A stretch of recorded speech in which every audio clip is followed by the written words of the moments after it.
I came home Thursday evening like I always did. Shoulder sore from my work tote, my head still full of spreadsheets, tax codes, and the terrible cafeteria coffee I hadn't finished. Our front porch light was already on, which was strange because Simon never remembered to turn it on until I'd nagged him about it for a week. Something in my gut tightened. As I opened the front door, I didn't hear the usual clatter of the dog's paws on the hardwood. Instead, I heard voices muffled, low-pitched, and the sound of teacups being set gently on coasters. In the living room sat Gazelle, my mother-in-law, looking entirely too comfortable on our couch. She was wearing her usual cardigan like it was armor, legs tucked neatly to the side, cradling one of my favorite mugs like it belonged to her. Next to her stood Simon, arms crossed, eyes evasive. "Ruby," Giselle said, turning her head slowly. Simon said, "The house is mine now. He's taking care of everything." She smiled as if she were handing me a cupcake and not essentially an eviction notice. I blinked. "I'm sorry." "What?" Simon finally spoke. "We made a decision. You wouldn't let Mom move in. You fought it for years, so I made it happen." "You made what happen?" "Exactly." Giselle sipped her tea. "This house is mine now. That's what Simon told me. He said the paperwork's handled. So, there's really no reason for you to be here anymore." I stared at her, then looked at Simon. He wasn't denying it. "You can't just tell someone a house is theirs, Simon, that's not how it works," he shrugged. "You've always acted like this house was yours alone, now it's not. Fair's fair." I took a breath, steadying the tremble in my hands. "I've paid the mortgage, every single month for 17 years. $2,300, without missing a single payment. You've never touched it. I paid for everything else." He snapped. "Utilities, food, lawn care. I kept the household running." I laughed once, dry and sharp. "You paid for lawn care once when your mom shamed you about the weeds. And you grocery shopped exactly 3 times last year, and only because I was working overtime during tax season." "That's not the point," Simon said. "You made Mom feel unwelcome.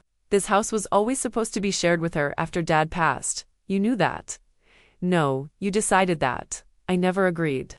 "She's family," he said coldly. "So am I, or at least I thought I was."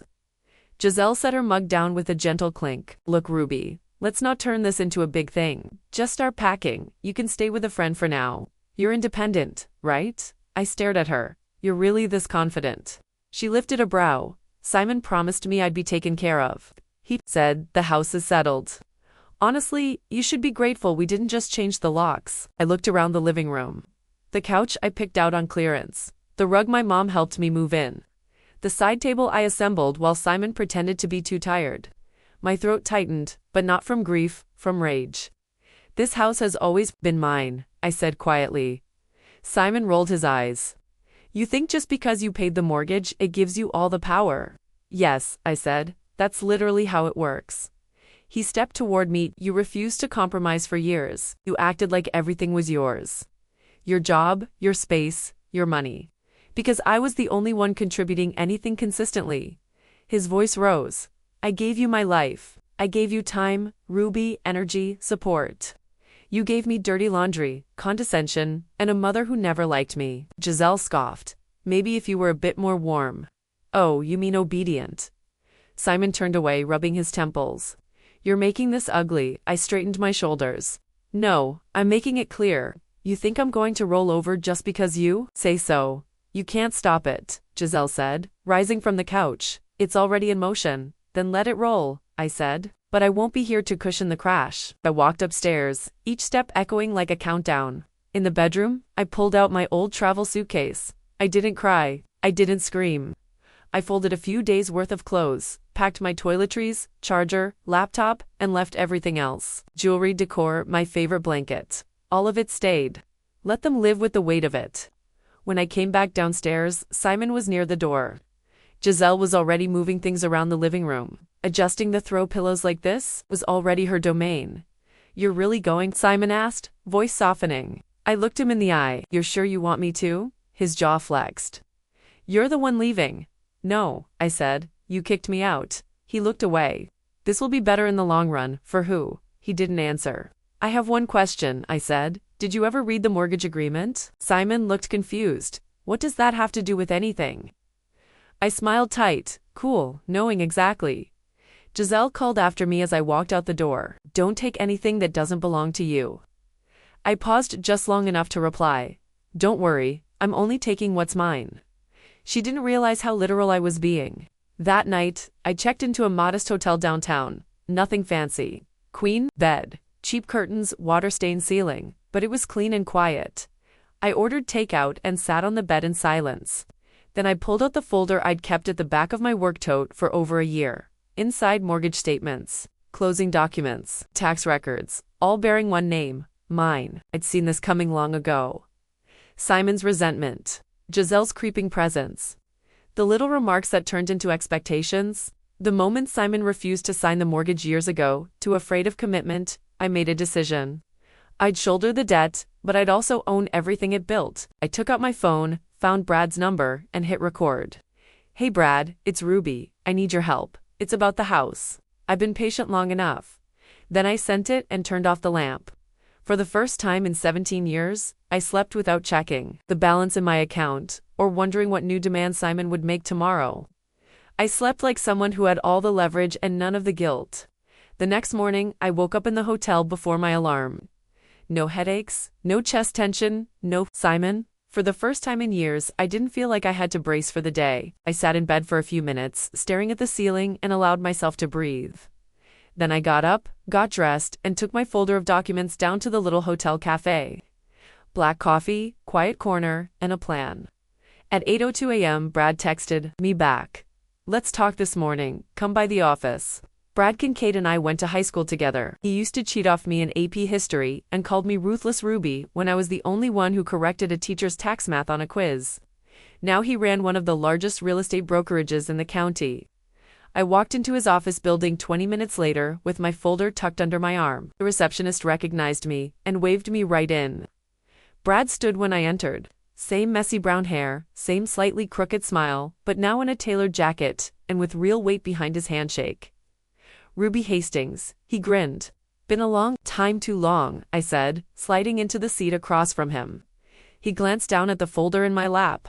Let me guess. House drama. I opened it and spread out a few documents. The title, the original mortgage agreement, a schedule of payments from my bank account with my name on every single one. My soon-to-be ex-husband is telling people he transferred the house to his mother, I said calmly. Brad didn't even blink. Is she an owner? No. Never was. Simon refused to co-sign the mortgage when we bought it. Said debt gave him panic attacks. It's classic. But he told Giselle the house is hers now. He and his mom tried to kick me out. Brad tilted his head and you just walked away. I wanted to give them room to hang themselves with the rope they think they pulled from under me. He nodded, clearly impressed. So, what's the plan? I want to sell the house quickly, legally, and I want to make sure they get served properly. Brad grinned. You want the sale to be the message? Exactly. He opened a drawer and pulled out a folder of listing forms. Let's make it loud and clear. Back at the hotel, I extended my stay another week. I didn't need long. Everything was in place. All I had to do was wait. That Sunday, while I was eating breakfast on the hotel balcony, I got a call from a blocked number. I didn't answer. A minute later, my phone vibrated with a voicemail. Simon's voice, frantic. Ruby, what the hell is going on? There's a real estate agent at the door saying the house is under contract. He says it's already listed. You can't do that. We live here. I didn't bother replying. That same evening, he called again and again. Then Giselle texted in all caps, you can't sell this house, we have rights. Oh, the irony. I forwarded everything to my attorney. By Tuesday, Brad's agent had dropped off formal notices at the house. Simon tried to threaten legal action. My lawyer responded with a scanned PDF of the deed, clearly showing my name only, along with 17 years' worth of bank statements and a polite request, vacate the premises, or we will file for formal eviction as part of the pending divorce. That shut Simon up for a full 24 hours. Then, predictably, he called again.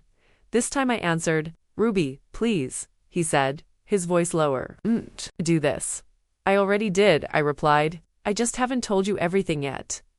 What's that supposed to mean? It means I'll see you Sunday. Les DSL Toem. I'm coming to the house. He hesitated. Why?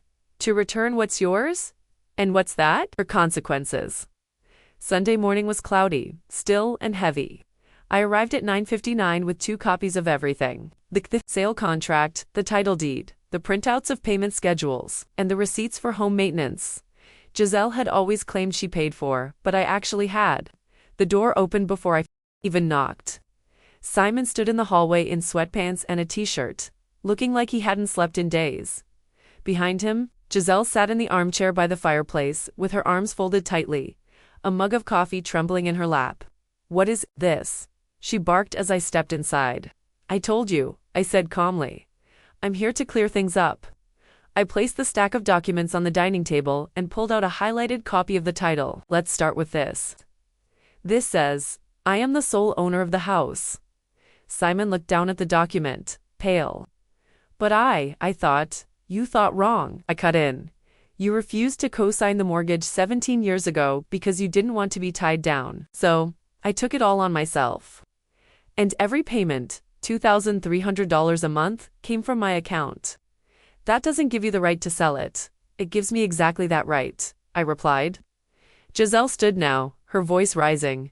"You ungrateful. After all we've done for you." "You mean all I've done for you?" I turned to her. "I paid for the new furnace when it broke in 2016. I paid for your late husband's funeral. I paid for Simon's car when his credit was shot. I paid the property taxes, the landscaping, the roofing, the plumbing, the fire alarm upgrade, and right, everything else you took for granted." Simon slumped into a chair. "You're bluffing. You had a desk job. No way you could afford all that." "That desk job got me promoted," I said, my voice hardening. "You think I've just been a receptionist for 17 years? I'm a licensed CPA. I've run financial audits for firms that would chew you up and spit you out, for fun. I make more than both of you combined." I could see them both deflate. Giselle with disbelief, Simon with shame. I reached into my bag again and laid one last envelope on the table. "What's that?" Giselle snapped. I opened it and slid out a printed photo. Simon arm around a woman half my age. Another image, them kissing behind a parked car. Another leaving a hotel. Simon's jaw dropped. "You hired someone." I planned ahead. I said, "The day you started asking me to hand over financial control of our accounts, I knew something was wrong. I can explain." He started. "No need." I said, "My lawyer has all of this. Divorce papers will be delivered by the end of the week. And yes, I will be pursuing alimony. You gave me 17 years of emotional labor. Now I'll be billing you for it." Giselle tried to speak, but I cut her off too. "And just so we're clear, after the house sells, I'll be deducting every unpaid expense you two left me with before splitting, the rest as required. Which, spoiler alert, won't be much. You should probably start looking for an apartment."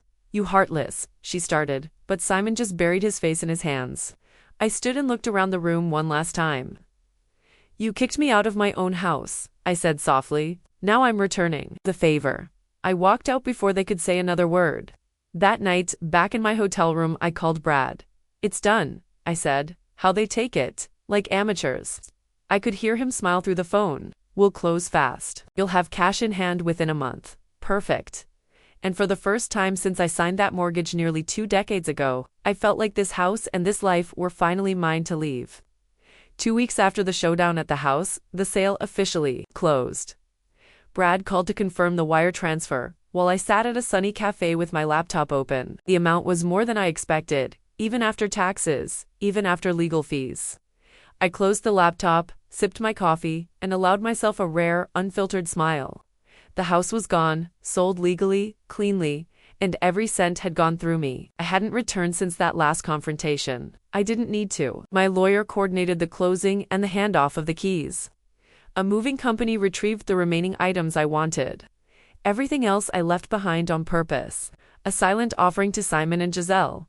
A reminder, the day after the sale, Simon texted me, "You didn't have to humiliate us like this." I didn't respond. What was there to say? He humiliated himself. The moment he conspired with his mother to force me out of a house I built financially, emotionally, brick by brick. I'd paid for the foundation, the fixtures, the roof repairs. He'd paid for frozen pizzas and resentment. I found out through a mutual acquaintance that they moved into a rundown rental on the edge of town. A third-floorer walk-up with a broken intercom. Giselle had to sell most of her antique furniture to cover the deposit. Simon's car was repossessed a week after the sale closed. He'd also started applying to jobs again. Apparently, no one wanted to hire a mid-40s man with a string of short-term roles, a spotty credit history, and a reputation for blaming everyone else. And as for the affair, he tried to make it work with the girl from the photos, but she ghosted him after learning he no longer had a house, a car, or a bank account that wasn't being garnished for alimony. Meanwhile, I didn't buy a new house. Not yet. I found a furnished condo near the marina, smaller than the old place, but quiet, full of light, and entirely my own. No one told me how to arrange the furniture. No one criticized how I made pasta or folded the laundry. I watered the plants when I felt like it. I worked late and ordered sushi when I didn't feel like cooking, and no one asked why. For a while, I did nothing. No big changes, no dramatic career moves. I just breathed. I went to work. I came home, and I slept through the night. It was strange at first, having nothing to manage, nothing to defend. But gradually, the quiet stopped, feeling eerie. It felt earned. One Saturday, I ran into Brad again at a networking event. He was standing near the bar, chatting with a few clients when he spotted me and waved me over. "Ruby," he grinned. "Hey, I want you to meet someone." I almost declined. I wasn't looking to date. Hell, I still wasn't done emotionally unnoting 17 years of strategic silence. But something in his face made me pause. The man he introduced me to was tall, a little sun-weathered, wearing a shirt that wasn't designer, but fit like it had been tailored. His name was James. He was a project manager for a renewable energy startup. Just returned from 3 years in Copenhagen. We talked. Nothing heavy. Travel, bad airline coffee, favorite dive restaurants. When he found out I worked in finance, he didn't joke about taxes or ask me to look at his QuickBooks. He asked what I liked most about it. "No one expects me to smile while I'm doing it," I said. He laughed and said, "That's how I feel about budgeting." And just like that, it didn't feel like a setup anymore. Later that night, I got another message from Simon. This one wasn't angry. "I'm sorry I messed up. I should have listened. I should have appreciated you. I didn't realize how much you carried." This time I did respond. Just one line. "You didn't realize because you never tried." I deleted the thread after that. Not out of spite, out of peace. Weeks passed. My old life faded into something distant and grainy, like an out-of-focus photograph. Every now and then, I'd remember a specific moment. Giselle criticizing how I arranged towels. Simon making passive digs about my job title, and I'd smile. Not from bitterness, but from the clarity of it all. There was never going to be a point where they stopped taking, not until I took myself out of reach. Now I was unreachable. One evening, I met James again at a local bookstore. We walked out with iced coffees and sat on a bench overlooking the water. Boats drifted in the distance. Couples passed by with dogs and paper bags from local shops. He turned to me and asked, "What's the one thing you wish more people knew about you?" It was such an honest question, I had to stop and think. "That I don't forgive easily," I said. "But when I do, I never forget what happened. I just stopped needing to carry it." He nodded. "Is that the same thing as closure?" "No," I said, "it's better." That night I went home and opened the drawer where I kept the last folder.